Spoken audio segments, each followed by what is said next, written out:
Hello mga ka-OB. Magandang araw sa ating lahat. Bali ngayong araw gagawa tayo ng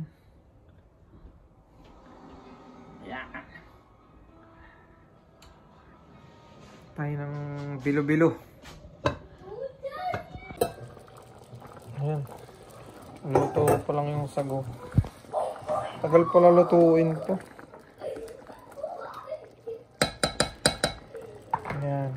Habang pinapalambot ko yan, siyempre nakasalang na yung ito, gata, tsaka yung kamote. Tayin ko lang kumulo. Tapos hulog ko na tong mga na to, mga malagkit. Tsaka to, saba. Luto na yan, saba, kaya huli na yan. Yun lang yung yung isasawag ko rito. Bali ito may langka na to. Langka, gata, tsaka kamote. Antayin lang natin kumulo yan. Tapos sasabay ko na to. Konti-konti lang ang lagay. Kasi magdikit-dikit. Hindi maganda pag ganun. Ganyan lang kayo ha. Ito na, kumukulo na yung gata. Bali hulog ko na to. Konti-konti lang.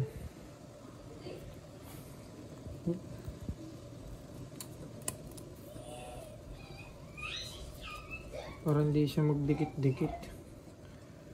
Kasi magdikit-dikit eh. Hindi maganda.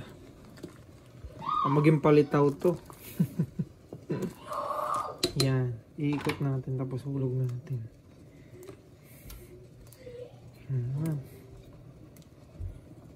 Oops.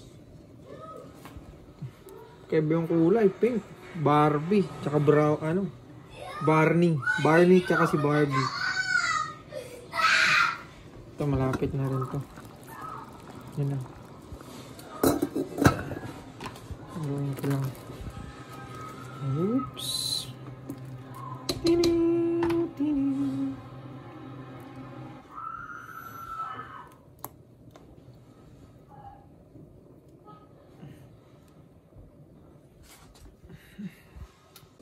Yan. Bali na ihulog ko na lahat. Halu-haluin lang natin para hindi magdikit-dikit. Ganda ng kulay oh. Bakla-bakla. Bali lang, may kwento ko lang pala. Itong na to, itong bilo-bilo na to, napaka-special para sa akin itong pagkain na to. Kasi nung araw, nung bata pa ako, tuwing birthday ko, laging inihahandaan ako ng nanay ko ng ganito. Kaya nung nagbakasyon ako dun sa kanila, nung nakakarang buwan, talaga namang nagpaluto ako niyan kasi namimiss ko na. Hindi nawawala yan tuwing birthday ko. Kahit ito lang ang handa ko noon, pakasaya ko na noon.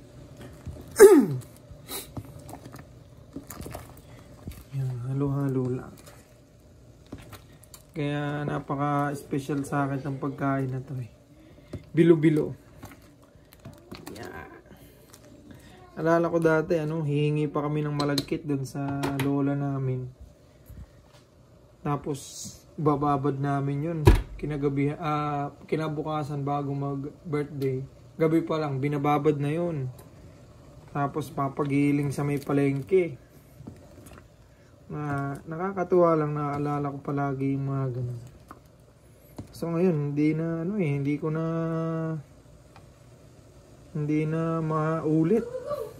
Siyempre malayo na tayo dun sa Pangasinan, sa Pilipinas. Pero hopefully next year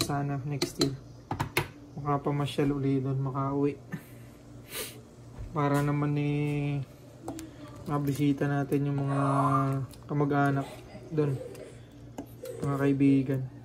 Kasi parang 6 years na yata akong di nakakawi, or magsi-7 na yata. Yun yung target ko, sana makauwi next year. Ito na. Kung tawagin sa amin to sa Pangasinan, tambo-tambong. Pero hindi ganyan yung kulay ng mga ng mga malagkit, iba yung kulay. Hintay lang natin to. Malapit na to.